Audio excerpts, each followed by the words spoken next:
എല്ലാ സഹോദരങ്ങൾക്കും നമ്മുടെ യൂട്യൂബ് ചാനലിലേക്ക് സ്വാഗതം. അപ്പോൾ സാധാരണയായിട്ട് നമ്മൾ കണ്ടുവരുന്ന ഒരു കാര്യമെന്ന് വെച്ചാൽ ഈ ആൺകുട്ടികളൊക്കെ ഈ കഞ്ചാവും അതുപോലെയുള്ള MDMA പോലുള്ള ലഹരി വസ്തുക്കളൊക്കെ ഉപയോഗിച്ചതിന് ശേഷം എല്ലിൻ്റെ ഇടയിൽ കുത്തുമ്പോൾ യവന്മാർ കാണിക്കുന്ന ഓരോരോ പരാക്രമങ്ങൾ, കയ്യിൽ കിട്ടുന്നവരെയൊക്കെ തല്ലുക, വെട്ടുക, കുത്തുക, പിടിച്ചു പറിക്കുക, അതുപോലെ പെൺകുട്ടികളെ ഉപദ്രവിക്കുക, ശാരീരിക പീഡിപ്പിക്കുക, അങ്ങനെ പല തരത്തിലുള്ള ഉപദ്രവങ്ങളാണ് ഈ വായിനോക്കികൾ ചെയ്യുന്നതായിട്ട് നമ്മൾ കണ്ടുകൊണ്ടിരിക്കുന്നത്. പക്ഷേ ഇതിന് എല്ലാത്തിനും വിപരീതമായിട്ട് ഒരു ഗുണ്ടി എന്ന് വിളിക്കാം, ഒരു പെൺഗുണ്ടി, അവളുടെ പേര് റെസിലി എന്നാണ്. റെസിലി എന്ന് പറയുന്ന പെൺകുണ്ടി ഈ പറയുന്ന ലഹരിമരുന്ന് അടിച്ച് കോണ് തെറ്റി അവളും അവളുടെ സുഹൃത്തെന്നൊക്കെയാണ് എല്ലാവരും പറയുന്നത്. സുഹൃത്തൊന്നും ആയിരിക്കില്ല, കാമുകനായിരിക്കും. അപ്പോൾ പുള്ളിക്കാർ രണ്ടുപേരും കൂടെ രാത്രിയിൽ റോഡിൽ ഭയങ്കര സീനായി. പോലീസുകാരൊക്കെ വന്നു. അപ്പോൾ ആ ഒരു സമയത്ത് ഒപ്പം വനിതാ പോലീസ് ഉണ്ടായിരുന്നില്ല.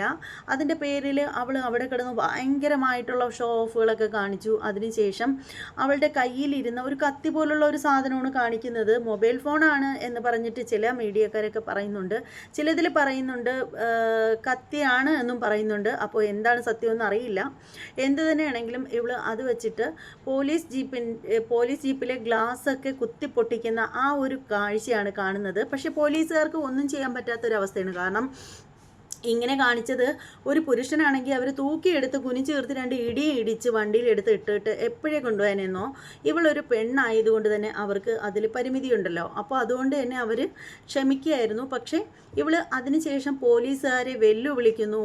പൂരത്തെറിയെന്ന് വെച്ചാൽ എൻ്റെ പൊന്നോ, ചുരുളി സിനിമ എന്താണോ അത് അവൾ അവിടെ തന്നെ ആവർത്തിക്കുകയാണ്. അത്രയ്ക്ക് മാത്രം അവളവിടെ തെറിയൊക്കെ വിളിക്കുന്നു. പിന്നീട് അതിനുശേഷം അവൾ പോലീസുകാരെയൊക്കെ പച്ചയ്ക്ക് വെല്ലുവിളിക്കുന്നു. പിന്നീട് കയ്യിലിരിക്കുന്ന ഒരു കുട്ടി പൊതി പോലെ ഒരെണ്ണം എടുത്ത് കാണിച്ചിട്ട് പറയുന്നു, ഇത് ഇപ്പോൾ കണ്ടോ സാറന്മാരെ, ഇത് ലഹരി മരുന്നാണ്, ഇതിപ്പോൾ ഞാൻ കഴിക്കാൻ പോവുകയാണ് എന്നും പറഞ്ഞിട്ട് പുള്ളിക്കാരത്തി പോകുന്നത് കാണിക്കുന്നു. പിന്നീട് ഇവളെയും തൂക്കിയെടുത്തിട്ടുണ്ട് ഇവർ പോകുന്നു. അത് വനിതാ പോലീസൊക്കെ വന്നതിന് ശേഷമായിരിക്കണം. അങ്ങനെ പോകുന്നു. അപ്പോൾ ഇവളെക്കുറിച്ചിട്ടുള്ള പിന്നെ കാര്യങ്ങളൊക്കെ വെച്ചിട്ട് നമ്മുടെ മറുനാടൻ ചാനലിൽ ഒരു ന്യൂസ് വന്നിട്ടുണ്ടായിരുന്നു. ഈ മറുനാടൻ മുമ്പ് ഇവൾ താമസിച്ചിരുന്ന ആ ഒരു ഹോസ്റ്റലിലേക്ക് ചെന്നിട്ടുണ്ട്. അപ്പോൾ അവിടെ ചെന്നപ്പോഴത്തേക്ക് ഇവളെക്കുറിച്ചിട്ട് പല കാര്യങ്ങളും അറിയാനായിട്ട് സാധിച്ചു.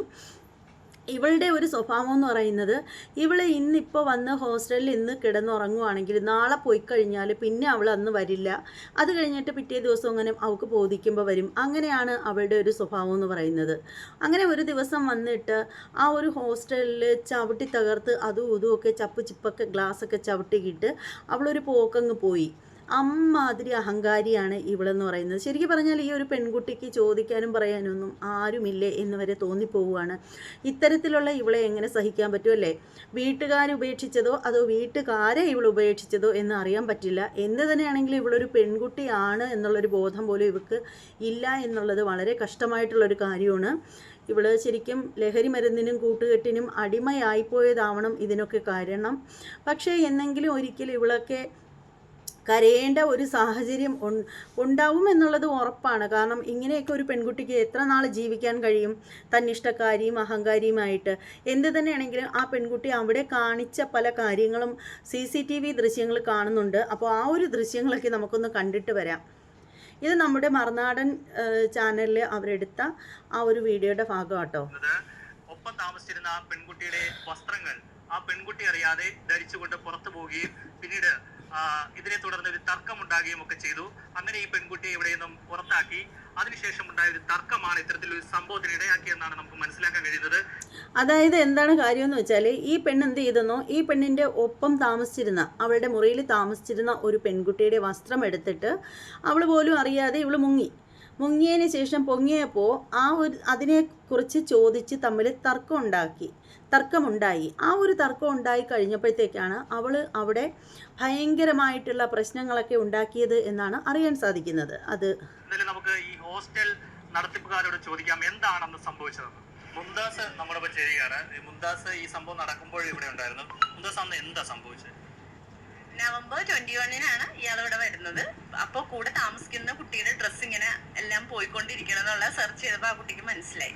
അപ്പോൾ ഇയാൾ അതിന്റെ ഫ്രണ്ടിൽ കൂടി ഇതിട്ടൊന്നും പോവുകയാണ്. ഞങ്ങൾ അങ്ങനെ സെർച്ച് ചെയ്തപ്പോൾ ഈ കുട്ടിയെ ആ കുട്ടിയുടെ ഡ്രസ്സ് ഇട്ടേക്കാണ്. ഈ കൂടെ താമസിക്കുന്ന കുട്ടി ആർഷ എന്ന് പറഞ്ഞൊരു കുട്ടി. ലാസ്റ്റ് ഞങ്ങളത് കണ്ടെത്തി. അതിന് വേണ്ടിയിട്ട് ഞങ്ങൾ ചോദിച്ചത് കൊണ്ടിട്ടാണ് കുട്ടി ഞങ്ങളോട് ഭയങ്കരമായി മോശമായിട്ട് പെരുമാറി. പിന്നെ ഞങ്ങൾ ഇവിടുന്ന് ഇറക്കി വിട്ടു. ഇവിടെ കയറാൻ പറ്റില്ലെന്ന് വാർഡൻ പറഞ്ഞു. അപ്പൊ പറഞ്ഞില്ല ഞാൻ കേറും. പിന്നെ അവരുടെ ഗാർഡിയനും കൂടി വന്നു. ബാക്കിയെല്ലാം ഒത്തുതീർപ്പാക്കി. പക്ഷെ ഒരു ദിവസം സൺഡേ ഇതുപോലെ വന്ന് 2 മണിയായപ്പോഴാണ് ഈ ഒരു സംഭവം. ഉച്ചയ്ക്ക് ഒരു വേറെ പയ്യൻ ഉണ്ടായിരുന്നു. ആ പയ്യൻ പക്ഷെ പിടിച്ച് മാറ്റുന്നുണ്ടായിരുന്നു. വേറെ ഞങ്ങക്ക് ഡീറ്റെയിൽ ആയിട്ട് അറിയില്ല. വന്നിട്ട് ആദ്യം ഡോർ തുറക്കാൻ പറഞ്ഞു. ഞങ്ങൾ ഇത് ലോക്ക് ചെയ്തിട്ടേക്കായിരുന്നു. ഡോർ ആദ്യം തുറക്കാൻ പറഞ്ഞു. ഞങ്ങൾ പറഞ്ഞു തുറക്കില്ല, ഇതിനെന്തെങ്കിലും തീരുമാനം ഇനി പോലീസിൽ അറിയിച്ചിട്ടുണ്ട്, അപ്പൊ പോലീസ് സ്റ്റേഷനിൽ നിന്ന് ആള് വരട്ടെ എന്ന് പറഞ്ഞു. അപ്പൊ അങ്ങനെ 2 ചവിട്ടും വെച്ചിട്ട് കൈ വെച്ചിട്ട് ഇടിച്ച് പൊട്ടിച്ച്. ഞങ്ങള് ഭയങ്കരമായിട്ട് മോശമായിട്ട് പറയായിരുന്നു. വാക്കുകളെല്ലാം ഭയങ്കര മോശമായിട്ടുള്ള ഇതായിരുന്നു. അങ്ങനെ പറഞ്ഞു. അപ്പൊ ഞങ്ങക്ക് പേടിയായി. ഇവിടെ ഇത്രയും പേര് താമസിക്കണല്ലേ, അപ്പൊ ആ കുട്ടികളുടെ സേഫ്റ്റി ഞങ്ങളല്ലേ നോക്കേണ്ടത്. അതുകൊണ്ട് എത്ര രൂപയുടെ നഷ്ടം ഉണ്ടായി കാണും? ഞങ്ങൾക്കിപ്പോ ഒരു 1 ലക്ഷം രൂപയുടെ നഷ്ടമുണ്ട്. ഇതിപ്പോ ഇതുപോലെ ഇനി ചെയ്യണമെങ്കിൽ തന്നെ ഒരു 1.5 ലക്ഷം രൂപയുടെ ഇതെങ്കിലും ഉണ്ട്. അന്ന് പോലീസ് പരാതി കൊടുത്തു? കൊടുത്തു. ഫസ്റ്റ് തന്നെ കൊടുത്തു. സാറ് വന്നു, ഇവിടെ വന്നെല്ലാം ചെയ്തു. പിന്നെ പിറ്റേ ദിവസം വനിത മാഡം വന്നു. അവരുടെ കാര്യങ്ങളൊക്കെ ചെയ്തിട്ട് അവര് പോയി. FIR അറസ്റ്റ് ചെയ്തു. പിന്നെ ഈ പെൺകുട്ടിയെ പറ്റി വിവരം ലഭിച്ചിരുന്നു? ഇല്ല, ഞങ്ങക്ക് പിന്നെ വിവരമില്ല. ഇപ്പഴാ അറിയണത്. ഇവിടെ താമസിക്കുമ്പോൾ ഇവരുടെ സ്വഭാവം എങ്ങനെയാണ്? കൃത്യമായിട്ട് ഇവിടെ വരുവായിരുന്നു എങ്ങനെ? അല്ല, ഇവിടെ താമസിക്കുമ്പോ വേറെ പ്രശ്നങ്ങളൊന്നുമില്ല. പക്ഷെ നൈറ്റ് ഇയാള് വരാറില്ല. മോർണിംഗ് ഒരു 7 o'clock ആകുമ്പോഴേ വരാറുള്ളൂ. പിന്നെ ഇയാള് പോകും. ഇയാള് DJ ആണ് ജോലി എന്നാ പറഞ്ഞത്. DJ ഹോട്ടലിൽ ഒരു ജോലി എന്നാ പറഞ്ഞത്. വേറെ വൈകുന്നേരം പോകും. വൈകുന്നേരം രാത്രി ആകുമ്പോ പോകും ഇയാള്. മീൻസ് ആ ഒരു 8 മണി 9 മണിയാകുമ്പോഴത്തേക്കും പോവും. ഫുഡൊക്കെ ഇവിടെ കഴിക്കാറുണ്ട്. എന്നിട്ട് 9 മണിയാകുമ്പോ പോവും. പിന്നെ പിറ്റേ ദിവസം ആകുമ്പോഴാണ് വന്നത്. എന്നാലും നമുക്ക് മനസ്സിലാക്കാൻ കഴിയുന്നത് ഈ റിസിലി ഏറെ നാളായി ലഹരിക്ക് അടിമയായിരുന്നു. ഇവിടെ താമസിക്കുമ്പോൾ പോലും പകൽ സമയത്ത് മാത്രമാണ് ഈ ഹോസ്റ്റലിലേക്ക് എത്തുന്നത്. വൈകുന്നേരം 7 മണിയോട് കൂടിയിട്ട് ഈ ഹോസ്റ്റലിൽ നിന്നും പുറത്തേക്ക് പോകുന്നു. പുറത്തു പോയിട്ട് അടുത്ത ദിവസം രാവിലെയാണ് വരുന്നത്. കേട്ടില്ലേ? ഇനി ഞാൻ പറയേണ്ട ആവശ്യമില്ലല്ലോ, എല്ലാം മനസ്സിലായില്ലേ? എന്തായാലും ഞാഞ്ഞൂല് കണക്കിരിക്കുന്നെങ്കിലും അഹങ്കാരത്തിന് ഒരു കുറവുമില്ല. എൻ്റെ പൊന്നെ, ഇതിന് ഞാൻ പറഞ്ഞിട്ട് ഇനി റിസിലി എന്നെ തിരക്കി വരുമോ? പറയാൻ പറ്റൂല. എന്ത് തന്നെയാണെങ്കിലും നമ്മുടെ നിയമത്തിൻ്റെ കയ്യിലിരിപ്പാണ് ഇതിനെല്ലാത്തിലും കാരണം. കാര്യം എന്താണെന്ന് വെച്ചാൽ നമ്മുടെ നിയമം സ്ട്രോങ് ആവുന്നില്ല. നമ്മളെപ്പോലുള്ള കുറേ പേരൊക്കെ ചുമ്മാ ഇങ്ങനെ ഇട്ട് വായിട്ടലമ്പിക്കൊണ്ടിരിക്കുന്നതെന്നല്ലാതെ ഇതിന് ഒരു മാറ്റവും വരുന്നില്ല. അതുകൊണ്ടാണ് വീണ്ടും വീണ്ടും വീണ്ടും വീണ്ടും വീണ്ടും ഇങ്ങനെയുള്ള കുറ്റകൃത്യങ്ങൾ ഇങ്ങനെ പെരുകി കയറി വരുന്നതിൻ്റെ പ്രധാനപ്പെട്ട ഒരു കാരണമെന്ന് പറയുന്നത്. ശരിക്കും ഇവളുമാരെയൊക്കെ എന്തിനാണ് ഇങ്ങനെയുള്ള കുറേ എണ്ണത്തിനെ പുറത്തേക്ക് വിട്ടിരിക്കുന്നത്? ഇതിനെയൊക്കെ ജയിലിൽ തന്നെ ഇടുന്നതായിരിക്കും നല്ലത്. അതല്ലെന്നുണ്ടെങ്കിൽ ഇവളുമാരെയൊക്കെ ഈ ഏതെങ്കിലും ലഹരി വിമുക്ത കേന്ദ്രങ്ങളിൽ ഇതിനെയൊക്കെ കൊണ്ടാക്കണം. അതിനുശേഷം വേണ്ടുന്ന ട്രീറ്റ്മെൻറ്റോ കാര്യങ്ങളോ എല്ലാം കൊടുത്ത് എല്ലാം സെറ്റായതിന് ശേഷം, ഇനി 10 വർഷം കഴിഞ്ഞാലും കുഴപ്പമില്ല, ഈ ഇതിൻ്റെയൊക്കെ ഒരു കെട്ടൊക്കെ ഇറങ്ങിയതിന് ശേഷം മാത്രം ഇവളുമാരെയൊക്കെ കൊണ്ടുവരുന്നതായിരിക്കും നല്ലത്. ഞാഞ്ഞൂല് കണക്കിരിക്കുന്നെങ്കിലും അഹങ്കാരത്തിന് ഒരു കുറവുമില്ല. അപ്പോൾ എന്തായാലും നമ്മുടെയൊക്കെ കുട്ടികളെയും നമ്മളൊക്കെ ഒന്ന് ശ്രദ്ധിക്കുന്നത് വളരെ നന്നായിരിക്കും. കുട്ടികളെ നമ്മൾ ഹോസ്റ്റലിലൊക്കെ കൊണ്ടുവന്ന് നിർത്തി പഠിപ്പിക്കുന്നവരൊക്കെ ഉണ്ടാവാം. അവരൊക്കെ ചെയ്യേണ്ട ഒരു കാര്യമെന്ന് വെച്ചാൽ നമ്മുടെ കുട്ടികൾ അവിടെ ഉണ്ടോ, അവർ എങ്ങനെയാണ്, അവിടെ തന്നെ നിന്ന് പഠിക്കുന്നുണ്ടോ, അത് ഇതുപോലെയൊക്കെ കറങ്ങാൻ പോകുന്നുണ്ടോ എന്നൊക്കെയുള്ള കാര്യങ്ങൾ നമ്മൾ വിളിച്ച് തിരക്കേണ്ടത് വളരെ അത്യാവശ്യമായിട്ടുള്ള കാര്യമാണ്. ഹോസ്റ്റലിലൊക്കെ നിന്ന് പഠിക്കുന്ന കുട്ടികളുടെ പാരൻസൊക്കെ ഇത് കേൾക്കുന്നുണ്ടെങ്കിൽ നിങ്ങളിത് മനസ്സിൽ വെച്ചിരിക്കുക. നിങ്ങൾ ഇവരുടെയൊക്കെ ഹോസ്റ്റലുമായിട്ട് ഇടയ്ക്ക് ബന്ധപ്പെടുക. ഹോസ്റ്റൽ നടത്തിപ്പുകാരോട് വിളിച്ചിട്ട് കാര്യങ്ങളൊക്കെ തിരക്കണം. കൂടെ ആഴ്ചതോറുമെങ്കിലും നിങ്ങൾക്ക് വിളിക്കാൻ സാധിക്കുമെങ്കിൽ, പോയി തിരക്കാൻ പറ്റാത്തവർക്ക് വിളിച്ച് തിരക്കുന്നതിന് വേറെ പ്രശ്നമൊന്നുമില്ലല്ലോ. ഒരു ഫോൺ കോളിൻ്റെ കാര്യമല്ലേ ഉള്ളൂ. വിളിച്ച് കുട്ടികളുടെ കാര്യങ്ങളാണ്. നമ്മൾ ജീവിക്കുന്നത് പോലും കുട്ടികൾക്ക് വേണ്ടിയിട്ടാണ്. അപ്പോൾ അതിലൊരു വിട്ടുവീഴ്ചയും വിചാരിക്കരുത്. കുട്ടികളുടെ കാര്യങ്ങൾ നമ്മൾ ക്ലിയറായിട്ട് തിരക്കിക്കൊണ്ടിരിക്കുക. സമയം കിട്ടുമ്പോൾ പോകാൻ സാധിക്കുന്നവരൊക്കെ ഒരു മാസത്തിൽ 2 തവണയെങ്കിലും പോയി കുട്ടികളുടെ കാര്യങ്ങൾ നേരിട്ട് കണ്ടും കേട്ടും മനസ്സിലാക്കുക. അപ്പോൾ അവർ എവിടെയാണ് നിന്നാലും എവിടെ താമസിച്ചാലും നമ്മളുടെ ഒരു ദർശനം അവർക്ക് നേരെ ഉണ്ട്. നമ്മുടെ 2 കണ്ണിൽ 1 കണ്ണ് എപ്പോഴും അവരുടെ കൂടെയാണ് എന്ന് മനസ്സിലാവുകയാണെങ്കിൽ അവർ കുറേയൊന്നും കുറ്റകൃത്യങ്ങളിലേക്കൊന്നും പോവില്ല. അപ്പോൾ എന്താണെന്ന് വെച്ചാൽ ഈ ഒരു എൻ്റെ അഭിപ്രായമാണ് ഞാനിവിടെ പറഞ്ഞത്. എൻ്റെ അഭിപ്രായത്തോട് യോജിക്കുന്നവർ എത്ര പേരുണ്ടെന്ന് എനിക്കറിയില്ല. എന്ത് തന്നെയാണെങ്കിലും നിങ്ങളുടെ അഭിപ്രായം എന്താണെങ്കിലും നിങ്ങളൊന്ന് കമൻറ്റ് ബോക്സിൽ രേഖപ്പെടുത്തിയേക്കുക.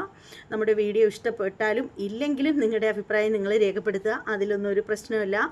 പിന്നെ നമ്മുടെ ചാനൽ ഇതുവരെയും സബ്സ്ക്രൈബ് ചെയ്യാതെ ഉള്ള സഹോദരങ്ങളൊക്കെ ഉണ്ടെങ്കിൽ എത്രയും പെട്ടെന്ന് ഒന്ന് സബ്സ്ക്രൈബ് ചെയ്തോളൂ. ബെല്ലൈക്കൻ കൂടി ഒന്ന് പ്രസ് ചെയ്യാനും മറക്കരുത്. ഇനി മറ്റൊരു വീഡിയോയുമായിട്ട് വരാം. അതുവരെ എല്ലാവർക്കും ബൈ.